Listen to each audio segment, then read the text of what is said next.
We've somehow managed to get every freak on this podcast, and now they've taken it over. Could have prevented this if you'd gone to patreon.com/evacstation. For less than the cost of my daughter's birthday present, you can support our show and allow us to pay for posting services and such. Again, that's patreon.com/evacstation. Now, time for takeoff.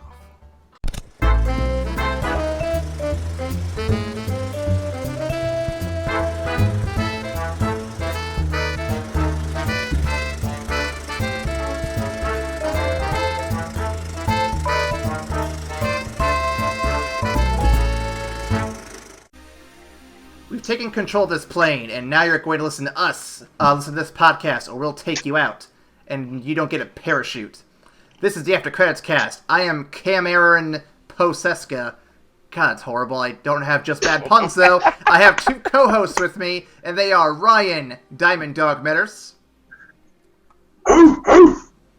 And, of course, with me today, I've got, I went with two different ideas for this one, so you can correct me whichever one you want, Bo. I got Billy Bedlam, or Bobby Ketchum. Bedlam all day, man. Oh, he's the best sidekick character. Oh, I love that guy. Yeah, that's a proud parody, my friend. Awesome. So welcome to the After Credits cast, where we will be talking about some movies here in a minute. Before we get to that, though, let's get some stuff out of the way real quick, some housekeeping. You can go to Patreon, YouTube, Peepa, iTunes, Google Play, Stitcher, or tune in to listen to our podcast, as well as Podcast Addict. You can also find us on Twitter, Tumblr, or Facebook. And we also have an email. Ryan, what is that email? That email is, why didn't you put the bunny back in the box? Excuse me. Sorry. That email is evacstation@gmail.com. Indeed.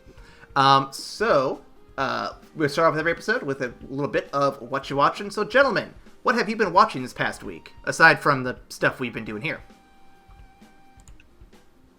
We haven't heard from you in a minute. What are you up to? Oh, I've been really busy. Opened up a food truck, if any of you guys follow me on the Facebooks and all the socials. So I've been pretty preoccupied with that, but I've been blasting through Community. Went home late at night, like I've been going to my go-to.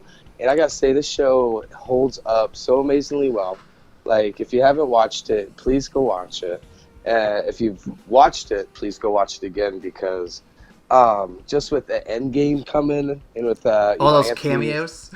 Well, you got Anthony and Joe Russo, who, like, I don't want to get distracted here, but they've just directed a masterpiece. Mm-hmm. And wasn't for the influence they had for tying timelines and storylines together through Arrested Development, through a Community, like, they couldn't have produced or made Endgame. So I've been going through the Community, just checking that out, and just kind of just relishing in Anthony and Joe Russo's past works.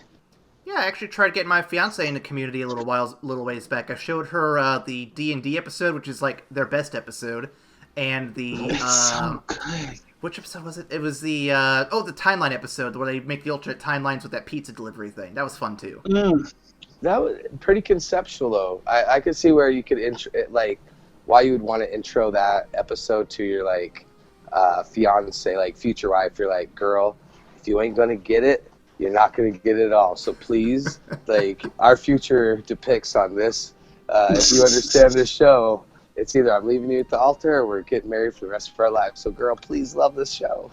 I don't think she was super... That's how I feel. I don't think she was super into it, but I don't think she hated it. I think I have to show her, other episodes that are, also, a little more... It's a pretty intense episode to get introduced to, so... Definitely, definitely gotta go back to, season 1 or something and roll her into that, the paintball episode. Those are also good.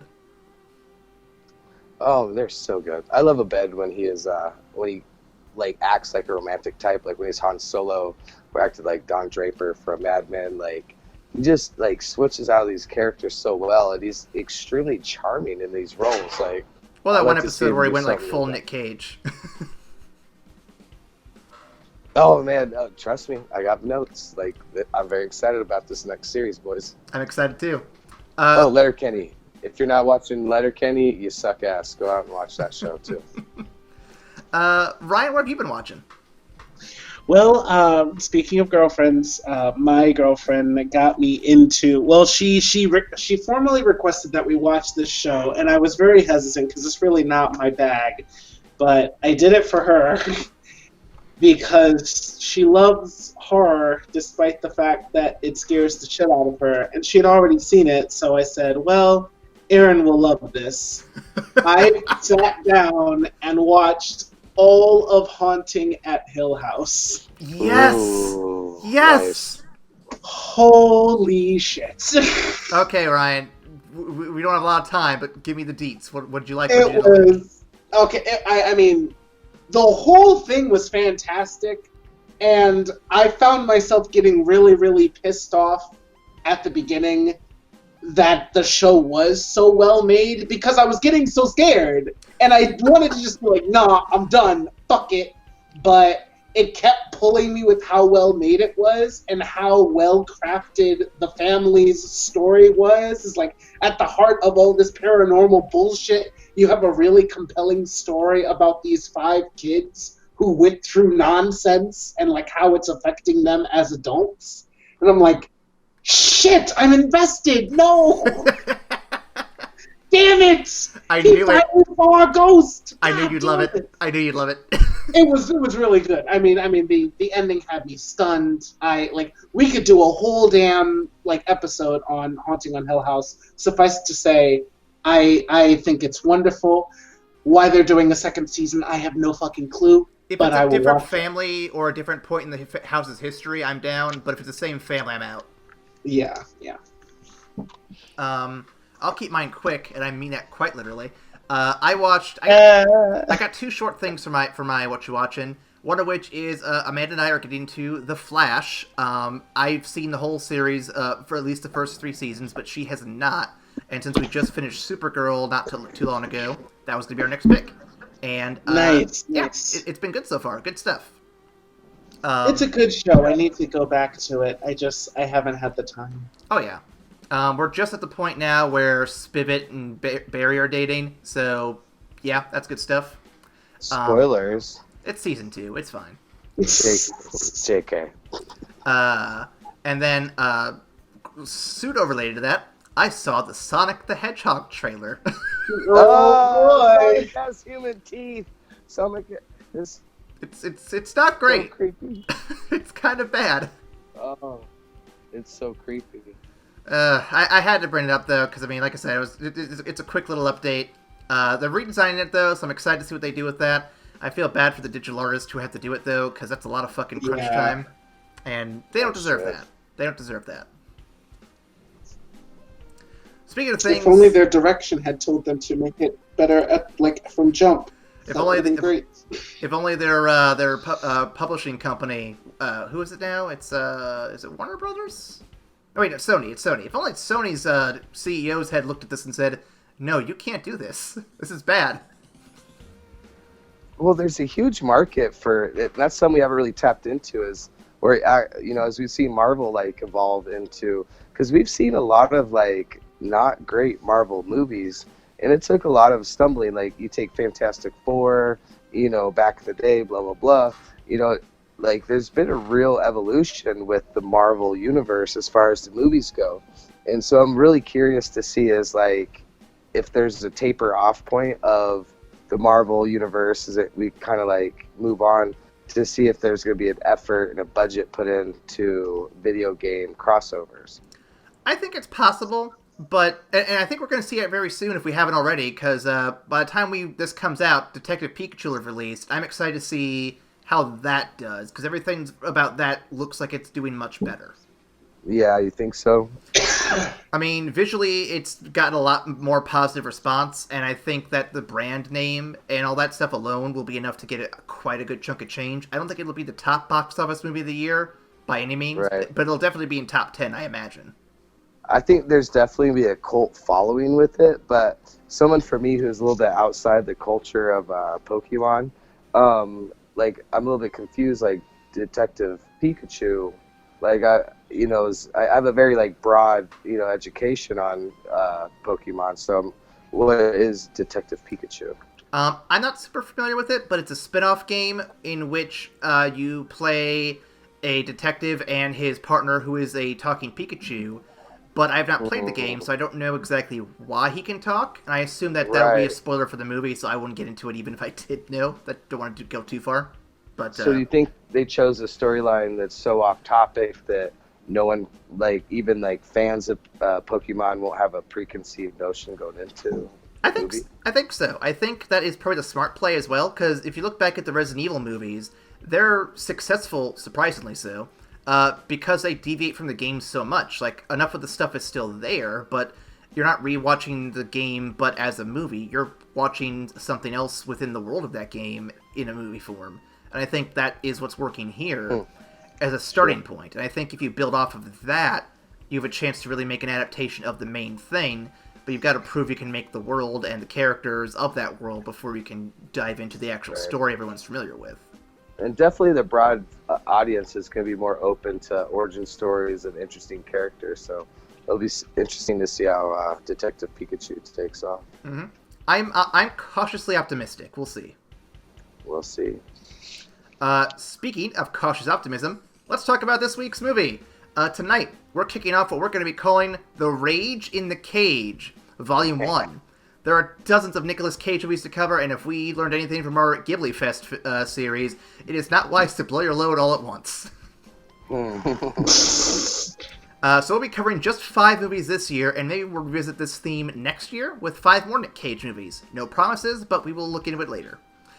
Tonight's crazy ride for Rage in the Cage is Conair, released in 1997, directed by Simon West, and written by Scott Rosenberg. The film earned a total of $224,012,000 at the box office, which is about 3 times what it cost. Not bad. Money well earned by our cast, which includes Dave Chappelle, Steve Buscemi, Danny Trejo, John Cusack, Ving Rhames, John Malkovich, Renoli Santiago, and the con with the style and hair, Nic Cage. MC Gaines. MC Gaines is in it. There's so many names in this. It's ridiculous. It was this. I'm not going to start now, but let's get into this fucking movie. Let's go. Before we do that, though, I have a couple of awards to mention. This movie did actually win a few, including the ASCAP Film and TV Music Award for Diane Warren's How Do I Live, Favorite Supporting Actor to John Cusack, a BMI Film Music Award to Mark Mancina, a German Bogey Award for something, and then a Razzie Award for Worst Reckless Disregard for Human Life and Public Property. Yeah. Why is that not a category of the Oscars? That's my favorite award. It's so good. That's what you get for landing a plane in the middle of the Vegas Strip. Absolutely. There's so many things I want to get into. A mile and a half away from the airport. Just saying. Saying. Just saying. Well, Ryan, speaking of the airplane, what are some fun facts we have for this film? All right. Well, fun facts.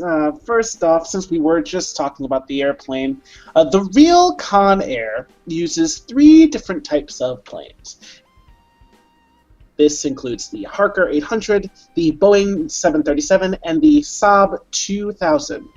Now, the sight of the planes flying in low formation over the strip during filming caused a number of Las Vegans to call the police. This is very understandable. And kind of hilarious. Yeah, it's quite funny. I love it. I 100% love it. Now, next up on Fun Fact, John Malkovich was unhappy because the script was being rewritten virtually every day, and he had no idea how his character was going to turn out. Also, John Cusack allegedly dislikes the film so much that he refuses to actually be interviewed about it. Poor guys. Which is bullshit. Own up. I mean, this movie is fucking amazing. This movie is amazing. And I will fight each and every one of you all night long about it. Bro, this movie is delightfully bad. This movie is so much fun, but it's so bad. Everything. It has everything. This is the reason why we have Transformers. You know what I'm saying? Actually, no, I want to say The Rock is why we have Transformers, but we'll get to that. Yeah. The last fun fact that I have for you guys is that Nicolas Cage actually traveled to Alabama for a short while to You son of a bitch. perfect his accent. I was hoping you were gonna say that, but I found that out too, and I cannot believe that he researched this accent. Like, he tried. So he gets a sticker for trying. My god. So I've looked into it a bit, and Nic Cage is a very peculiar actor, which we'll come to realize over the next few weeks. Really? So one of the things he likes to do is he has very unconventional methods of acting that he picked up from his studies of stuff like kabuki, where he actually like over exaggerates on purpose because he wants to have a more memorable and more interesting take on a character versus just playing it straight. So you get some fun stuff out of that. Yeah, I think the original idea for this series of films that we're doing actually came. GQ is doing a series of interviews with prominent actors as they broke down their most memorable roles.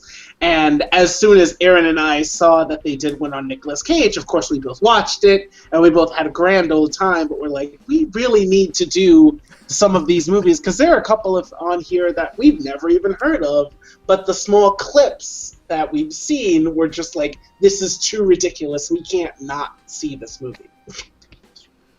Yep, and like I said, we're only covering 5 this time around, but there's so many more. He's done so many movies, it's ridiculous. Oh, God. You could do this for years. So initial thoughts, real quick. I've seen a few scenes of this movie on TV, here and there, but never the whole thing. So sitting down to watch this finally for once, in one sitting, it's weird and corny at times, but I actually had a lot of fun with this. Like, it was a good time. I bet. Like, this movie to me comes, like, it's one of those movies where you'd see it on TBS. It's like Armageddon. It's like several other movies I can't think of right offhand, but it was one of those TBS movies where when you click through the channels back in the day when cable was a thing, you'd stop on it because you knew it was just so freaking entertaining, and you could like just turn your brain off and just relax and just watch it because there's not much to it intellectually. Yeah. I mean, these type of movies, I mean, they pretty much make the basis of my childhood. I will say that this movie is delightfully fun, but very bad. It's enjoyably bad. It's enjoyably just like really schlocky. I and disagree fun. with you, sir. This movie is complete. Like, try to find potholes in it. I dare you. We'll get to that. We'll get to that. But I will say of the Michael Bay movies and the Nicolas Cage movies like that make up my childhood, I will say this is my least favorite. I still have a lot of fun with it, but it's definitely my least favorite. So yeah. Well, if we're looking for plot holes, let's look no further than our synopsis. Are you boys ready for this? Yes. Yep. I had a lot of fun with this one too. Here we go. Cameron Poe, decorated military man, returns home to see his wife treated like crap by local rednecks. He kills one of them by accident, but they totally started it. But Alabama laws apparently have loose definitions of manslaughter and deadly weapons, so Poe is sent to prison for 7 to 10 years. Meanwhile, college athletes raping drunk girls only get 6 months, so fuck you. Moving on to the montage of Poe getting letters from his family and his daughter we've never seen.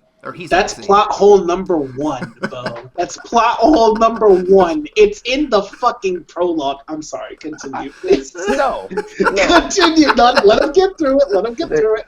There's some math involved in this, boys. 8 years pass, and he's finally given parole. So he and his cellmate book a trip on the Conair to flight, which is based on an actual program to transfer prisoners across large distances. Fun fact. Look it up. But, like the Avengers Endgame, everyone is here. Cyrus the Virus, Diamond Dog, Joker from Persona, Thanos, and some pedophile-looking motherfucker by the end of this whole mess. As you can expect, these named criminals take over the plane with the intent of escaping after a transfer in Carson City to pick up the rest of their crew. Poe stopped with Carson City, but he elects to stay because he's got a friend who's a diabetic and he needs some help. Meanwhile, government agencies are basically sandbagging each other to get this plane and the convicts under control. Everything they seem to do fails or blows up back in their face. Then one, played by John Cusack, makes the contact with Poe. They don't trust each other, but they agree Cyrus and his gang are fucking crazy. When they are trying to get the new plane rolling in an airfield at Lerner, the Fed finally find them, and while members of the gang betray each other, so they're forced to take off on an early flight. Cyrus roots out Poe's lack of loyalty to his cause, and fighting happens. Poe manages to take control of the plane and forces it down before it's shot down. They land on the Vegas Strip. Poe reunites with his family for a bit, but Cyrus and D-Dog are on the loose. Car chase happens, explosions soon follow, and both Cyrus and D-Dog are dead, or basically dead. They go through a hell of a lot of shit. Either way, Poe finally gets to be with his family in the end. Oh, and that pedophile-looking guy gets to hang out at the craps table. Ooh boy. I hate me, Neil. Well, you got this all wrong, man. Oh boy, here we go. The character you're speaking of had the biggest evolution of all characters in the movie. Like, Steve Buscemi's character is the only one who evolved as a character, in the sense that he was the only person. He was supposed to kill that little girl. They paint this horrible picture, and he walks away. Why? Because he learned. He learned. He said he learned, man. He said he learned. That was his opportunity. And she was waving goodbye, meaning she was into it. No matter what happened, she was into it. Oh, Jesus Christ. That could be taken so many wrong ways. I don't know how to respond to that. Oh, no. Well, obviously, anything happened was consensual. Good Lord. God, heaven. Like, I love Steve Buscemi. I 100% love him. Anything he shows up in, I'm all here for it. But that was just fucking grody. That was just so gross. So I listened to another podcast recently. Please. And like they introduce his character, and like just with the introduction and how he carries himself, he's fucking creepy. You don't need to sell it anymore. And then they're like, oh, and he wanders off. Oh, and he finds a little girl. And they drink tea. I'm like, guys, y'all are playing it too close. Stop this. They build it up, and what I love about it is they make him look like Hannibal Lecter, and he's this huge, and you don't really see who it is at first, you know what I mean? And you think he's the most worst person. Like, you know, actually what I was thinking as like he was going across, and they had like little guns and whatnot. It was Jurassic Park. It was clearly Jurassic Park. He's a velociraptor. He's a velociraptor. That's exactly how you treated him. Shoot! And then they take everything off, and then you see him. It's Steve Buscemi. And you're like, like you said, Ryan, like growing up with these movies, you know Steve Buscemi's work at this point, and you're like, oh my God, I love this guy. And so I thought it was this beautiful depiction of this contrast characters of a lovable guy who's actually a very dark personality, and they see this evolution of a character, seeing this little girl and choosing, we don't know what happens, but nothing happened was bad. There no violence. She was waving him goodbye. I thought it was a beautiful character. God. Oh my Just God. saying. Saying. I feel like it was just played for laughs more than anything. I wasn't sure what to take from that one. I honestly feel like that little girl's inclusion was just to key up the tension and uncertainty for the audience. And beautiful done, Michael Bay. I applaud you, sir. Or Simon West, because he did direct it. I am very curious why they need to ramp up the tension for him with that, though, because there was already a lot of tension going on with the main plot as it was. Here's another question for you boys, and not to say this is a plot hole, but so here's this like abandoned airstrip, right? Mm-hmm. Was there not a lot of commotion that happened before the airplane takes off? Right? How come no one in this trailer park is looking out their doors to seeing what the hell is going on? I mean, I feel like that might be just an issue of they didn't want to hire extras to do that bit. But I mean, realistically speaking, and not to talk. That's because it's a plot hole. I'm sorry. I know. Who the hell was that? We're like jumping way far ahead. We need to go way back to the point to where he does go to prison. He is a dangerous weapon, and he has to serve manslaughter. Well, yeah, he's a dangerous weapon. So I looked it up. I looked it up, actually. I looked it up. Because as soon as they made that sentence, I'm like, okay, this is a conversation point that needs to be discussed. So I looked it up, and everything I've looked up agrees with the same thing. That the sentencing was not legitimate. Yeah, like now, if he wasn't white, I could have seen it. No. If he wasn't white in Alabama in that time period, and he just killed a dude, sure, he's going to prison. If you're a judge and you see his credentials, and you look in those icy blue eyes that Nic Cage has, you know that this man needs to be locked away. Because no. Highly decorated Army Ranger with witnesses, a bunch of medals to his name, character witnesses, eyewitness testimony from his wife and from the other patrons in the bar that these dudes were harassing them, and then he defends his wife and accidentally kills one in self-defense. Bruh, a public defender can get you off of this case. Super easy. Yeah, he walked away with 10 years. Come on, guy. I get it. And based on his accent, because it was so good, the judges would be like, oh, he's obviously white bread, Alabama, American.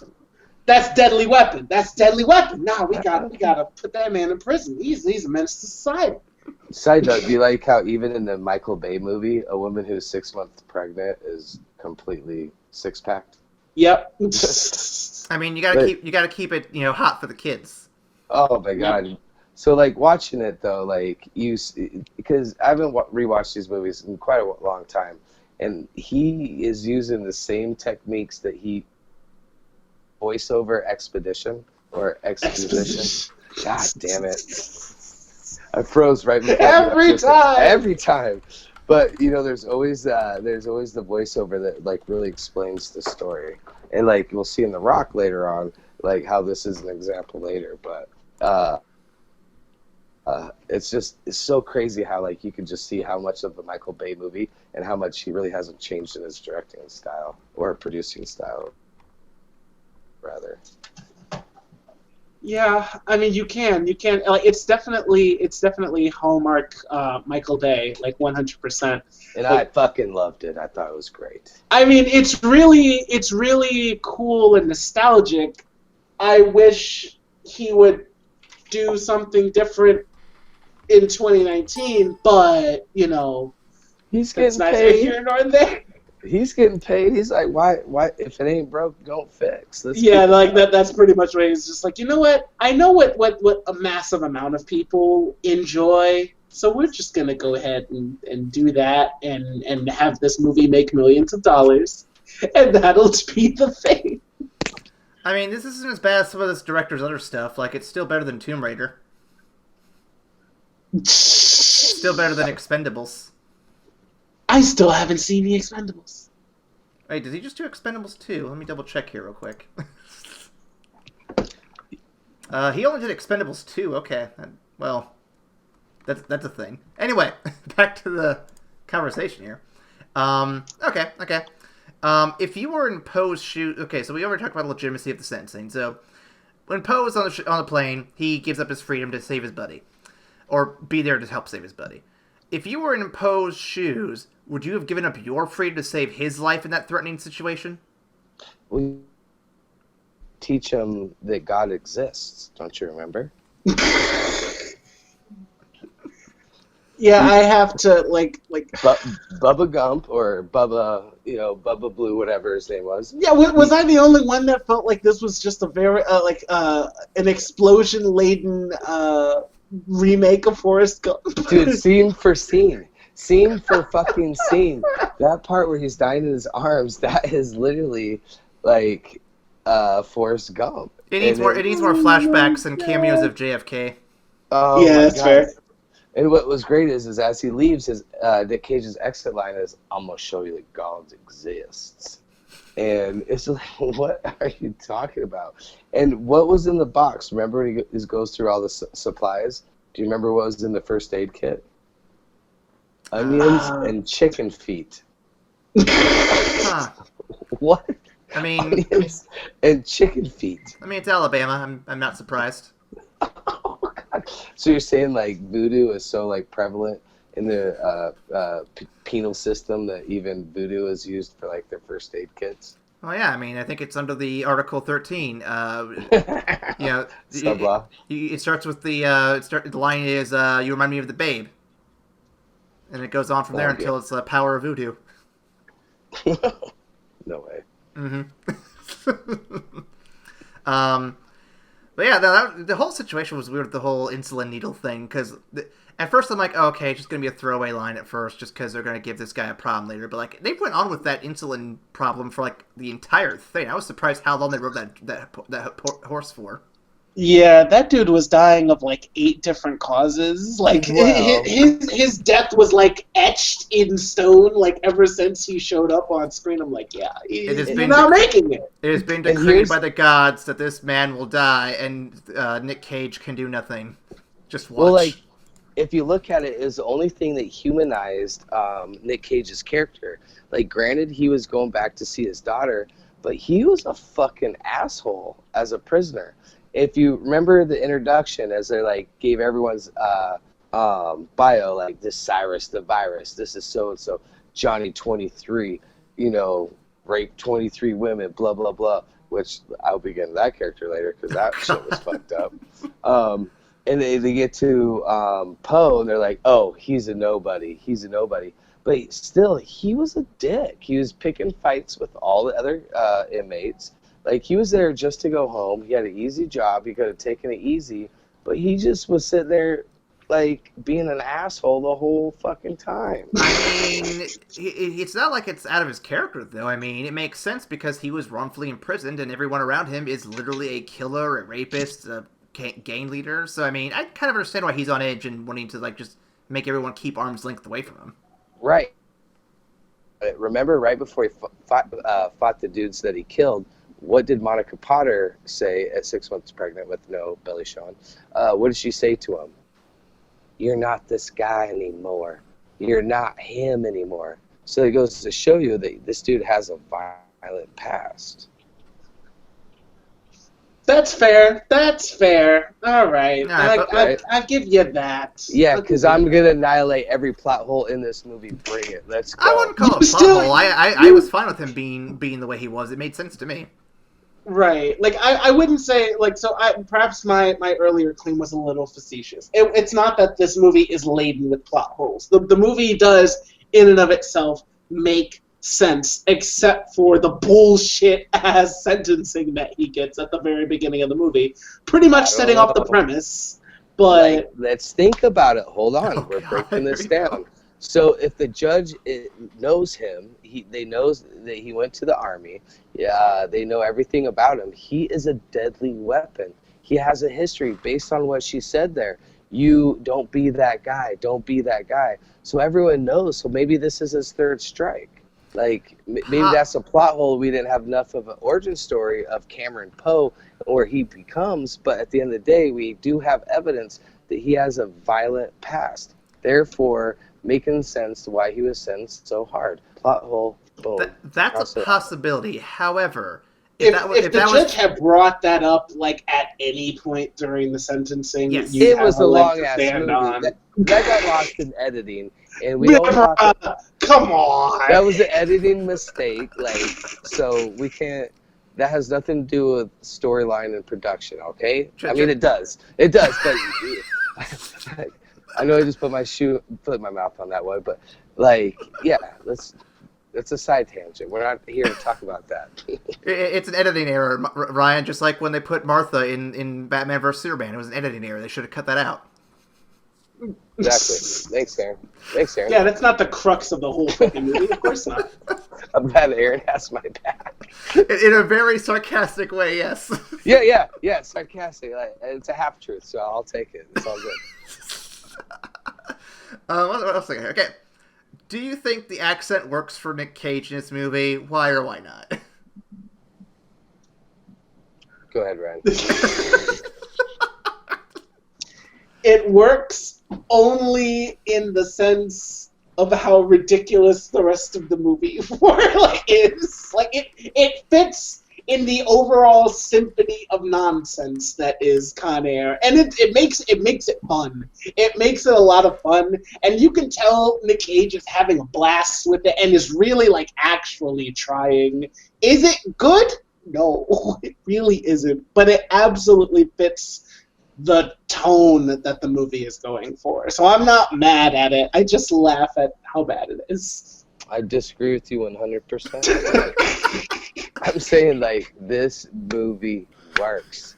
Like, I mean, it works. I won't tell you it doesn't work. We're coming off of, like, Top Gun. This is, like, in a movie, this is a point when movie making was at its finest, when it's most coke-fueled. Like, Don Simpson, which we could do a whole sidebar about Don Simpson's influence on action movies, because he was basically Michael Bay's partner, Jerry Bruckheimer's partner, and they had coke-fueled moments of writing this script. Like, the reason why it changed day to day is because they were so loaded that they were changing it day to day because they were so coked out that they were just going with these crazy ideas, and they had so much money backing them up that they could pull it off. And I truly believe they pulled it off in a crazy sort of way, time and time again, with every movie that they made, because I love them dearly. I know what you're talking about, Ryan, because these are movies you grew up with, you know? So, like, yeah. Like, these movies were great. And then when you find the backstory about it, like, yeah, it's a little dark and it's a little bit, like, morally wrong to root these movies on. But at the end of the day, that has, you know, inspired a whole generation of great bullshit action movies. I will say that I did appreciate this action movie more it's than 90s. It's 90s action bullshit at its finest. It really is. I'll say I appreciate this action movie more than, say, older ones from back in like the 80s or 70s. I'm not saying they're bad, but I think this one to me is it and Die Hard, other movies of like the late 80s, early 90s. They're a little more my speed, I think. I think this kind of fits in what I'm interested in when it comes to action movies, which is something a little sillier and not so much like focused on the machismo of the main character, like back when you had Stallone and Schwarzenegger as the main characters. But that's just my personal preference. I don't know. Well, I think what it was is like Stallone and Schwarzenegger, they're one-dimensional characters. They don't have like acting chops, so to speak. Like they have they're the Jeff Goldblum, so to speak, like where they're character actors. But like Nic Cage, as horrible as an actor we can argue on a side podcast, he still like acts the shit out of a role.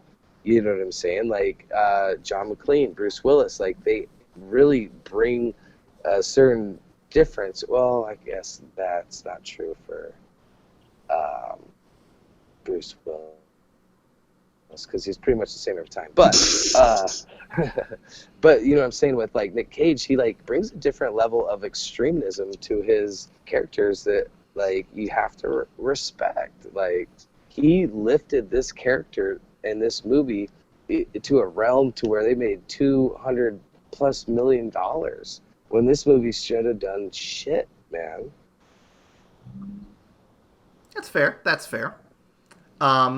So next question I got here for you is, do you feel the convicts were portrayed well, or do you feel they were over the top? Why or why not? Well, let's just go one at a time. Who wants to take on these guys first? Ryan, go ahead, sir. Should I go first this time? Well, I mean, mine's pretty straightforward. I think all of them are really, really fun caricatures of people. But except for, and I wanna tip my hat to John Malkovich, who just is like at the peak of John Malkovich level, just like ridiculousness. I absolutely love Cyrus the Virus. I mean, I totally agree. Everybody else, like, yes, they were out there and they were ridiculous, and you could tell they were all just kind of having a blast and having fun with it. But like Cyrus actually feels like ridiculous, but also has a character. Like he actually is actually kind of like a more complete representation of a person that's insane and like megalomaniacal. Fuck, That's a hard word. this is insane. This is insane. God damn it! But I loved his character. Everybody else, they were fun and bad. I agree with you 100%. Like, I was in that era, like, I was 17 when this movie came out. Like, I was heavy in, like, Mallrats and these, like, new age indie movies, Kids and Requiem from a Dream. So I was, like, the hipster, nerd kid of, like, underground movies. And so, like, John Malkovich had this, like, cult following going into this movie. And even watching it, or if you even seen Being John Malkovich, like, which is a great movie, Yep. but, like, this movie arguably is one of his best acted roles of all time. Like, he displayed such, like, depth and character, and he brought life to, like, this movie was supposed to suck.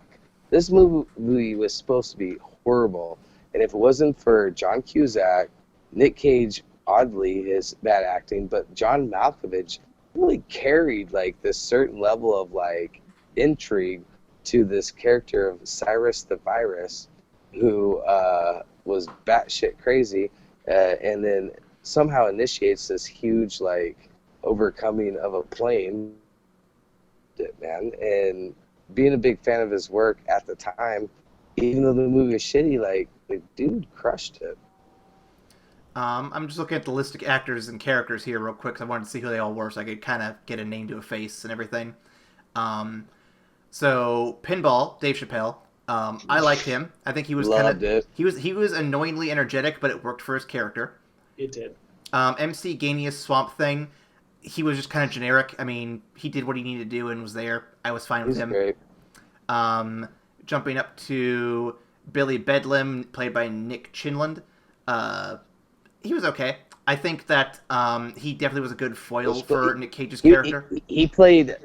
Yeah, he does. I liked him. He played a side character in so many different, like, side movies. Like, I can't even name how many, like, late night Stars movies I've watched with him and MC Gaines in it.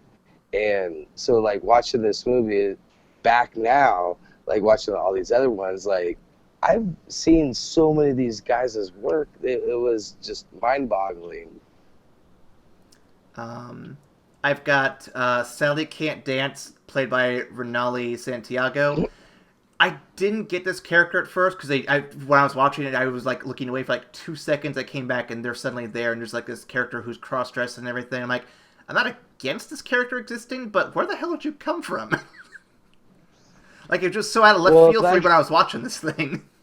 I think in the reality of, like, prison, if you've seen the documentaries about, like, real prison life and, like, look at Oz, like, back then, especially, like, in the 90s, there was always these, like, transgender, like, this is a reality to, like, the prison system. So I think this is, like, a very tongue-in-cheek sort of, like, caricature that related back to, like, prisoners and, like, people in the penal system that oddly have gotten out, wanted to relate to the movie somehow, maybe.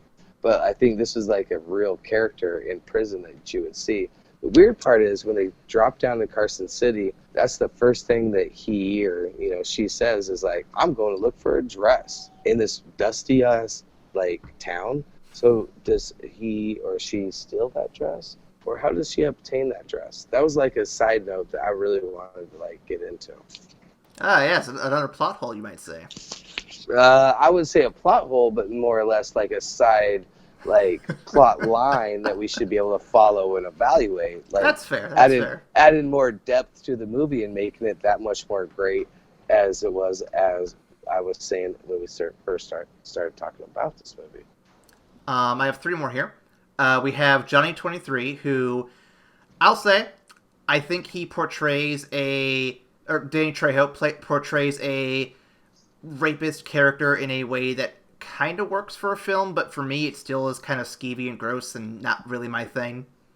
Well, I mean, he's supposed to be skeevy and gross. Yeah, but I feel like it's skeevy and gross in the wrong way, where it's like, it's kind of played off a somewhat comical, I guess is the way to put it, like, not well, I don't think, but, like, it's played in a way where it's supposed to be a character you kind of laugh at a little bit, and it's like, No, I can't get on board with this. No way.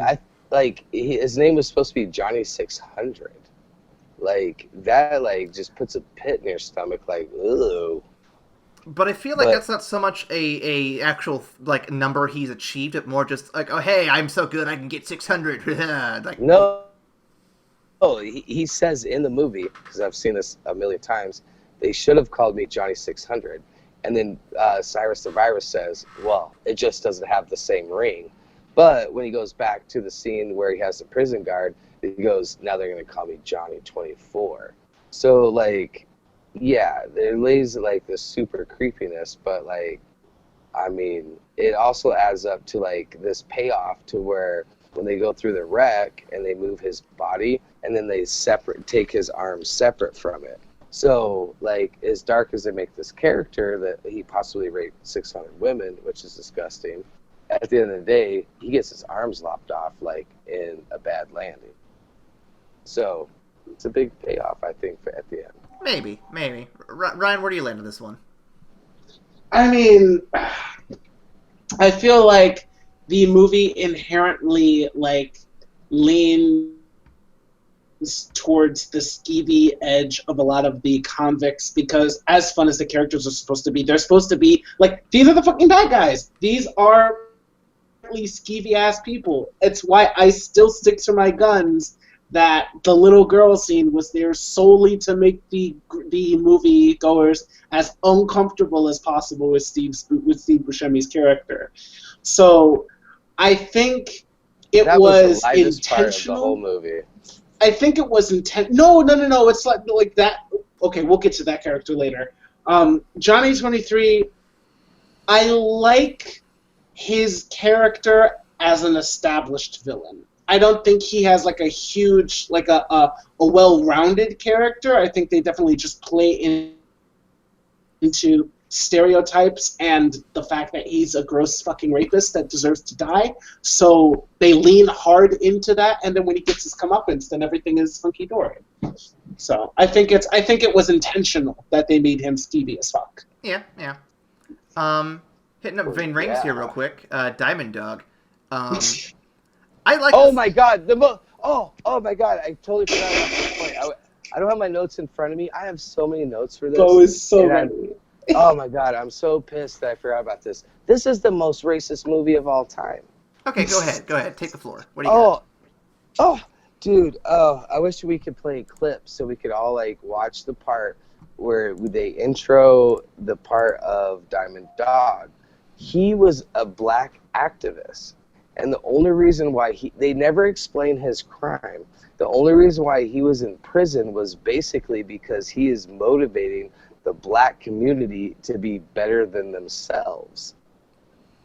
I feel like I may be misremembering, but I think it might actually be like he was doing like I don't want to say like local terrorism, but probably something along the lines of leading gangs or gang violence. I think that was the implication. No, I watched the scene many times. There's nothing, because I wanted to be crisp on this. Like, there's nothing that suggests that he was a vigilante. There's nothing that suggests that he was like did anything violent. He moved the people. He motivated the black community to be something better based on what he accomplished. And so, like, it's like, oh man, now I'm getting too excited. I can't remember the taglines, but like, even John Cusack's character says, quote, blah, blah, blah.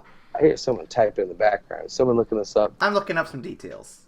Yeah, look up what the Diamond Dog speech, but it is fucked up why he's in prison. Because it has nothing to do with like being a criminal or anything like that.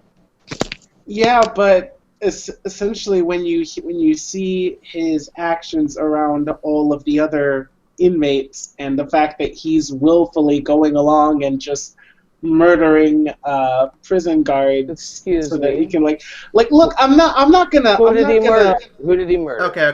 Hang on. A couple of the guards. He went at one dude's jugular with the handcuff.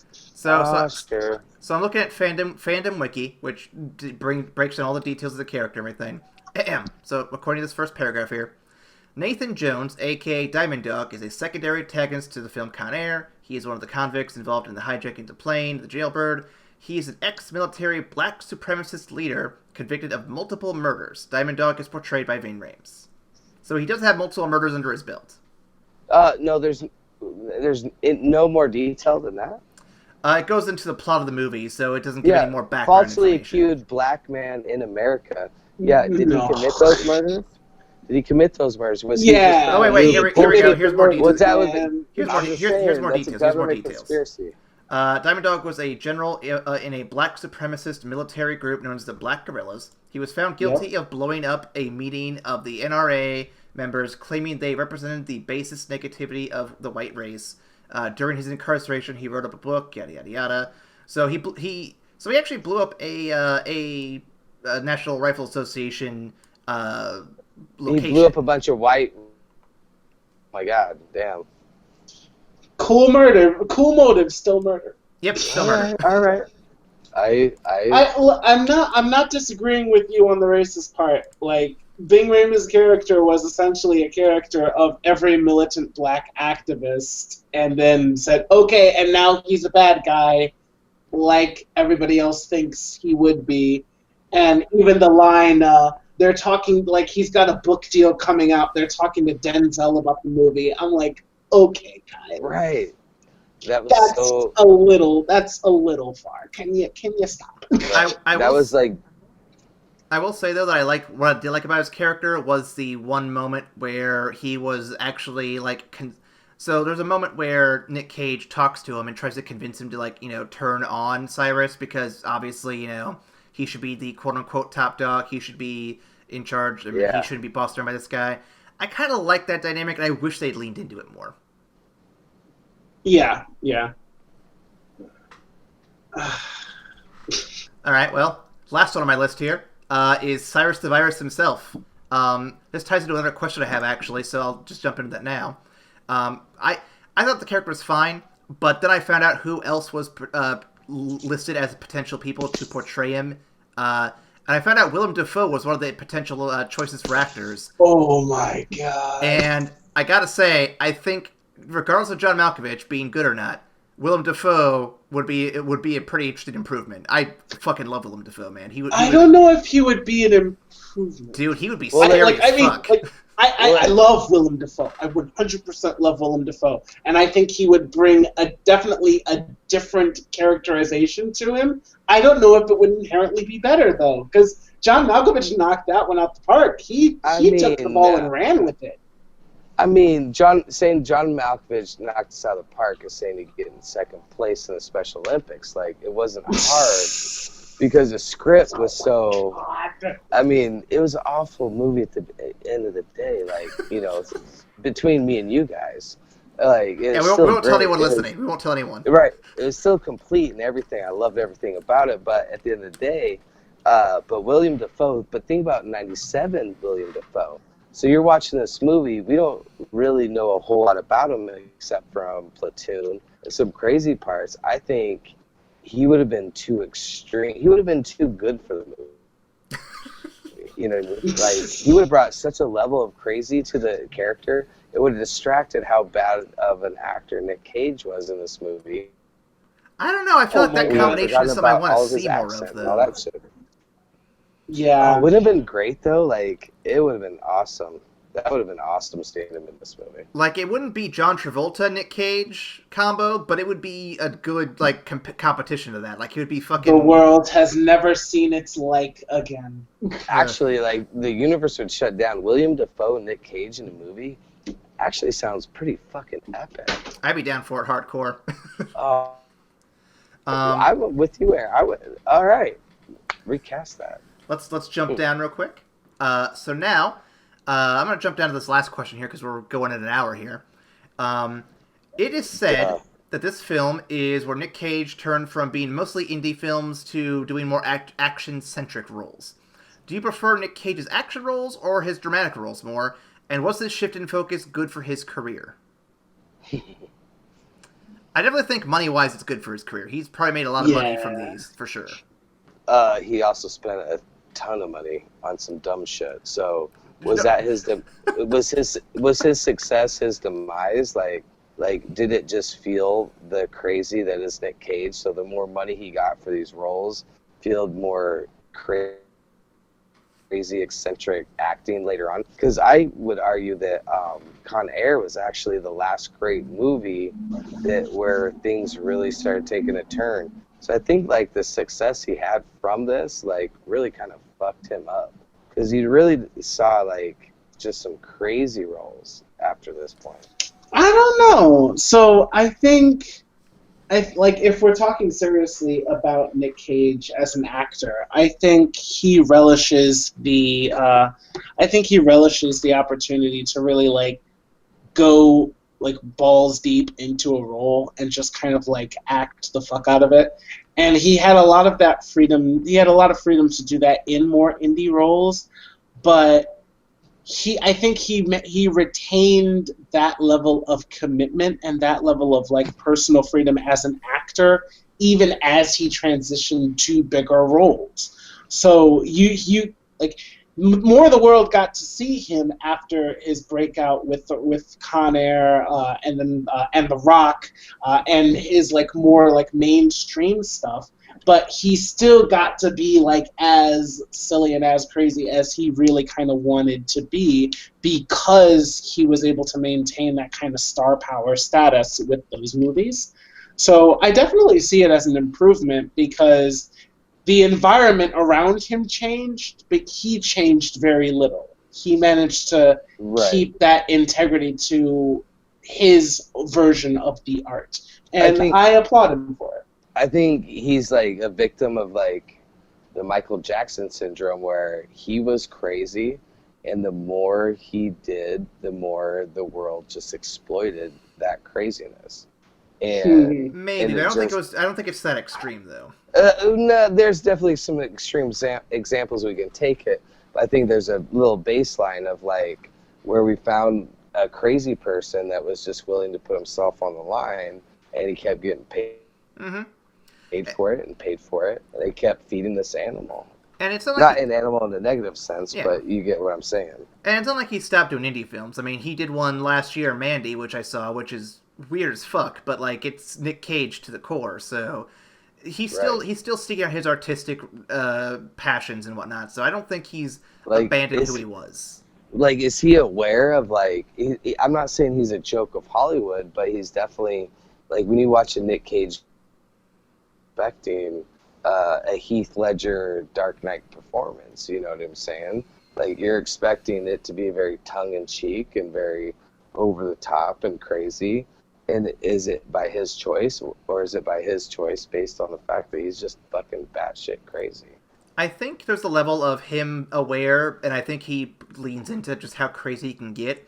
But I think certain directors know how to direct and manipulate it. Certain movies that he's done this in, that I've read about, heard podcasts about and whatnot, such as Bad Lieutenant, which we'll get to in a couple weeks, or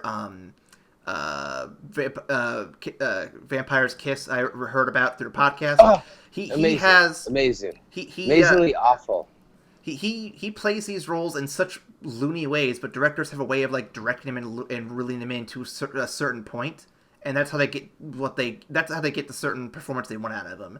Sometimes he'll run wild. He's like Robin Williams occasionally, where he'll just let loose and go crazy. But the right director can definitely gear him to what they need him to do. I mean, if you really want to go down the rabbit hole, I mean, we're talking about Peggy Sue Got Married.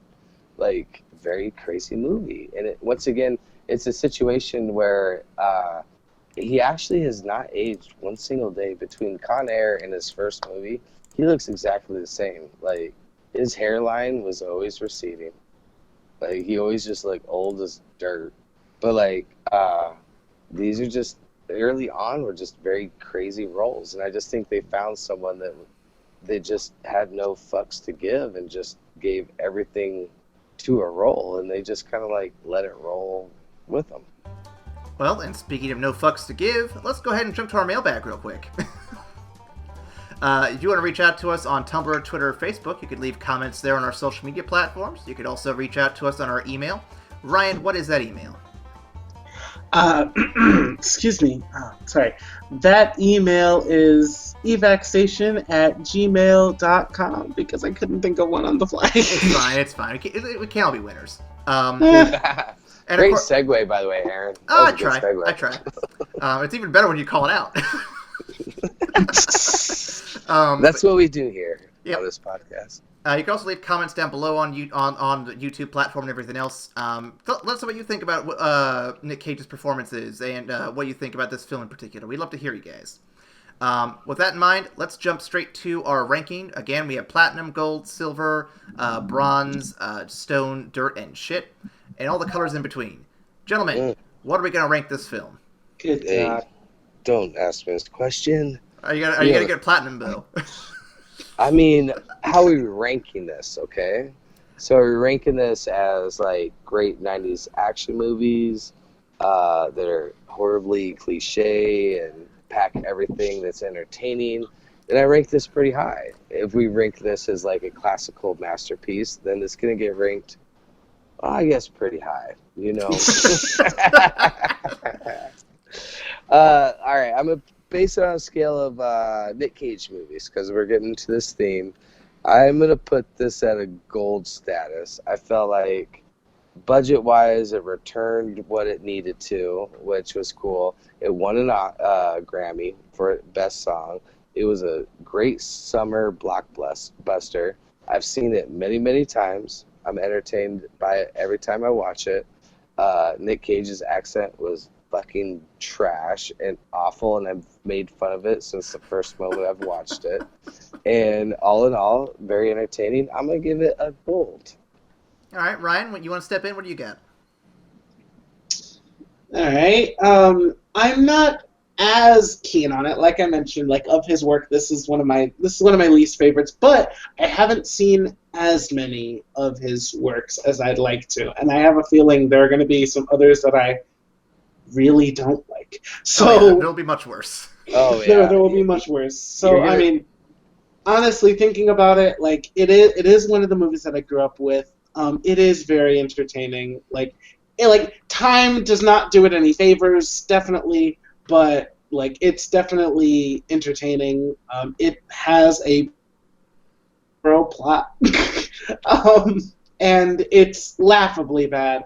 I'm gonna go ahead and give it a silver because I know there are Nic Cage movies that I like more than this, that I think are just better designed, or just the nostalgia sticks to it more for me.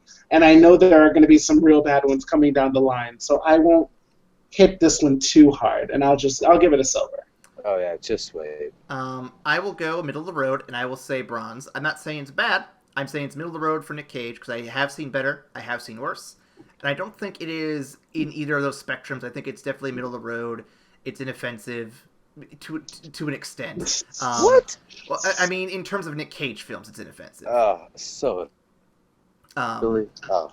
But I don't think it's as compelling as some of his other works. Like, I still think I loved. I'm not going to get into ones I love more because I think there's one of them we're doing later this season.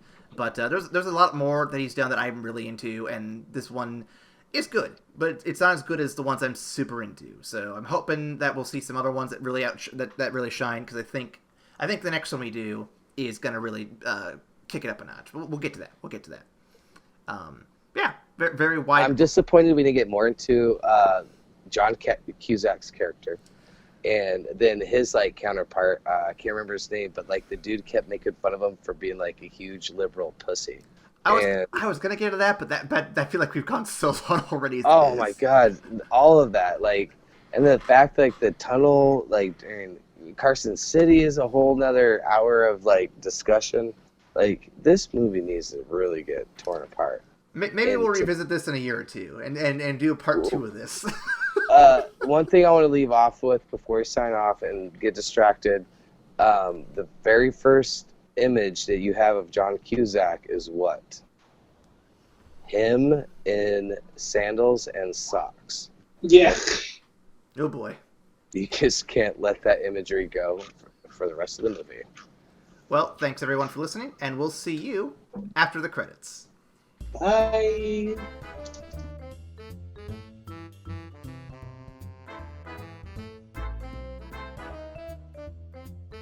Not my best accent, but it'll work. It'll work. I gave it a shot like before, and like it like every fucking Southern accent I attempt comes out like Cajun/French. Which is funny because you couldn't do the Cajun French the other night. Which makes me fucking mad, man. I'm just like, damn it. I should have just thought, well, do Southern, and it would have came out like, oh. Well, now we know for next time.